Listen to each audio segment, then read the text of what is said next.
Alright, so let's see here. Where's Sheely?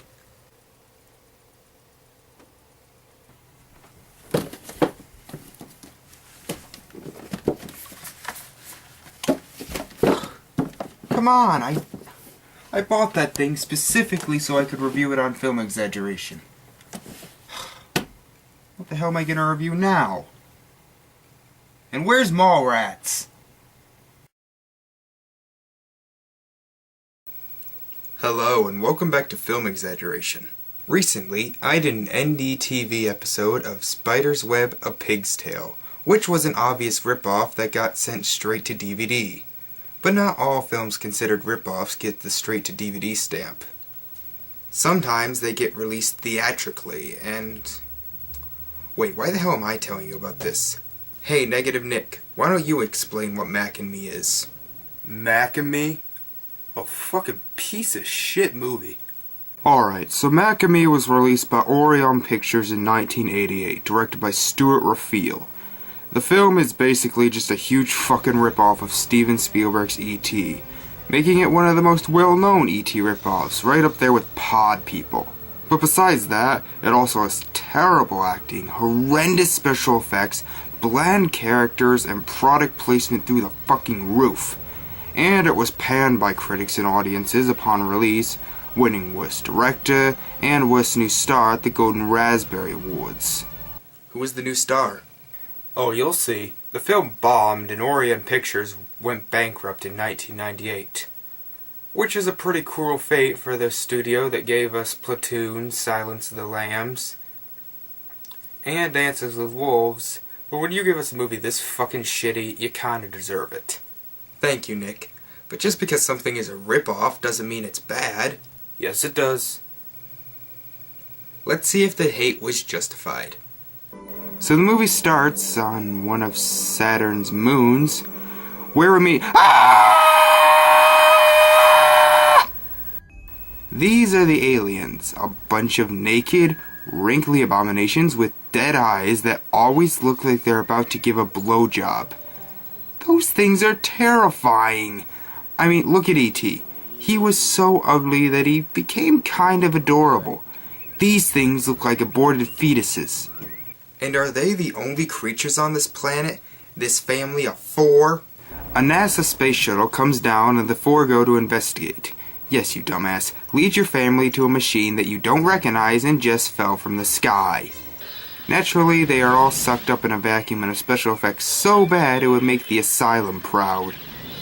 The shuttle starts going crazy and lifts off, and... oh, what the fuck? How do they make it to Earth already? When they are closest, Earth is 1.2 billion kilometers away from Saturn. It would take years to get here. When it lands, the scientists begin going through the rock samples, but the aliens manage to escape. Back off! Negative pressure. Get out of here! Go! Come on!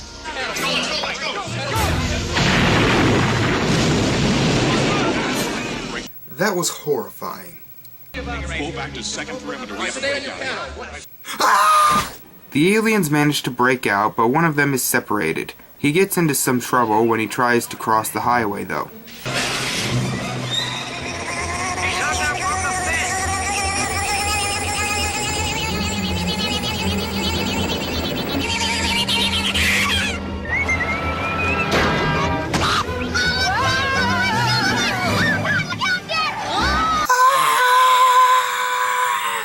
So, after your nightmares for the next 2 months causes a crash, no doubt injuring several people, the alien escapes, only being seen by a young Danny Bonaducci. I'm sure someone else used that joke. I don't care. We meet a family, a young boy named Eric, his single mother, and his older brother Michael. Really? You named him Michael? Are you even trying to cover up that this is a ripoff of E.T.? The alien sneaks into their car, but they are stopped by an officer. Oh no, he's going to find... Alright, you can go. Go on. Next door, come on! Oh. Okay, before we go on, I will say that the family, so far, acts like a pretty normal family. They argue, they laugh, they make jokes at one another. It's not much, but so far this family does feel genuine. Not as good as the one in E.T., but still. Meanwhile, we see the rest of the alien family in the desert. I guess they're supposed to be dying, but it looks more like they're drunk on a bender or whatever the hell that phrase is. Eric and his family make it to their new home, and we learn that Eric is in a wheelchair. And it turns out that the actor who plays him, Jade Caligari, actually is in a wheelchair in real life. That was nice of the filmmakers to give this kid a chance to act. You did great, Mom. Thank you. You can't act worth jack shit. The alien walks into the house, and the only person to notice is the weird neighbor girl, so I guess this is supposed to be a reference to the kitchen scene?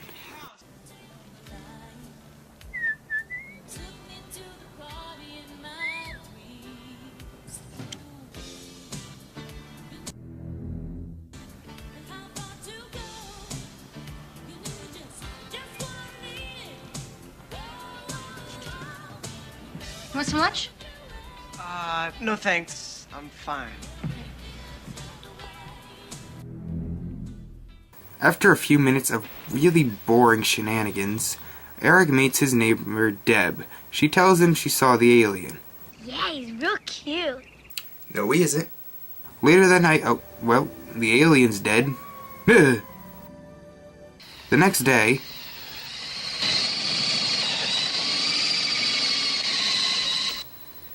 the alien tries to kill Eric, and apparently it also redesigned the living room. The two blame Eric, which is weird. How the hell is a kid in a wheelchair supposed to dress up your living room like a forest in one night? Eric goes to the top of the hill, but starts sliding down. His brake breaks, and it appears he's doomed.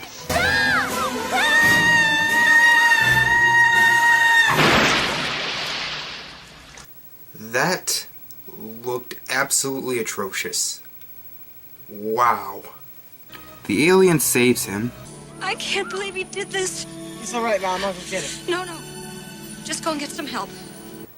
How many people would you need to go and get him? The boys drop their mother off at work, and she works at Sears? So this single mother of 2 kids can afford this large, luxurious house in California with a big-ass yard when she works at Sears? Maybe that's true, but that just strikes me as weird. Later that night, Eric lures the alien inside using Coca Cola. Guess Reese's Pieces were too smart to attach themselves to this film. And even M&M's weren't this desperate. You should know I bruise easily.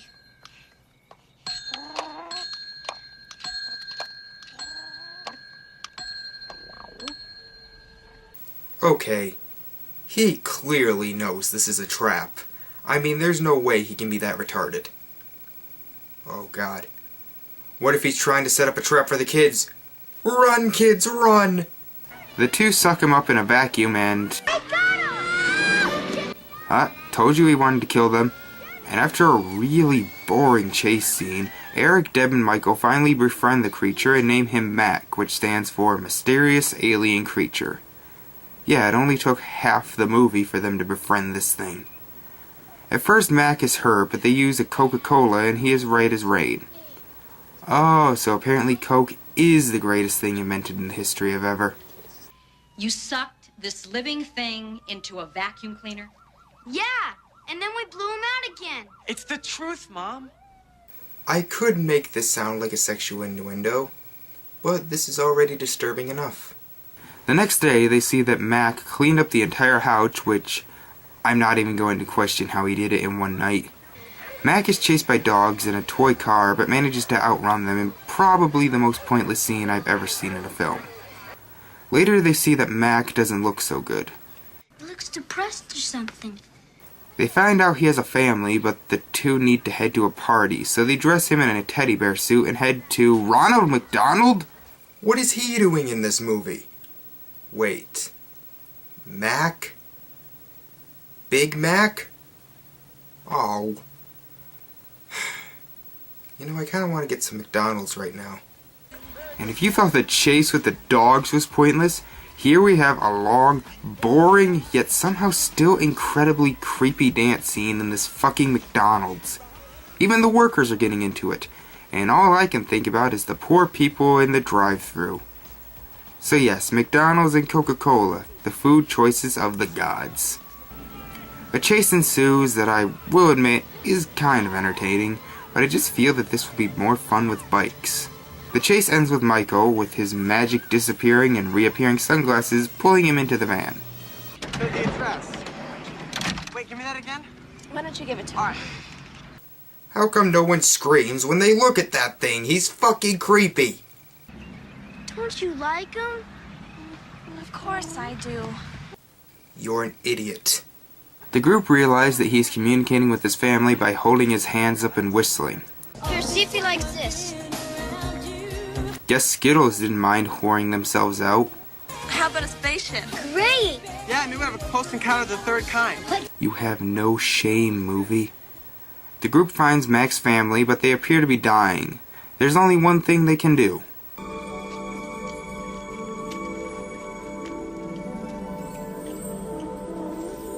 That's it. See, Mac? She's gonna be okay, Mac. I wish Coke would put out an ad like, Coca Cola, we save these creatures. I bet you anything that their stocks would go down faster than when they made new Coke. After a painfully unfunny scene in the van, they stop to get supplies.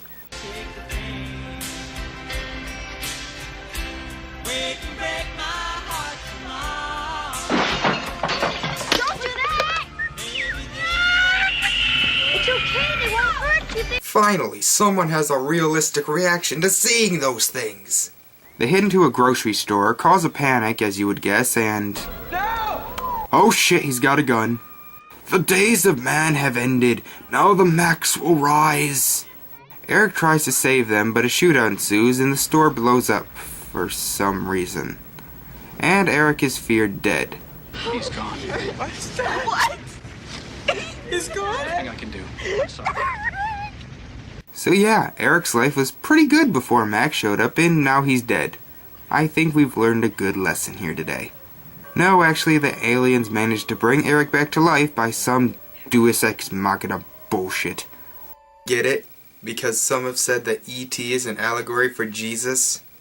The aliens are sworn in as U.S. citizens, which doesn't make much sense. Sure, they saved Eric, but if they didn't get out of the car, they wouldn't have had to.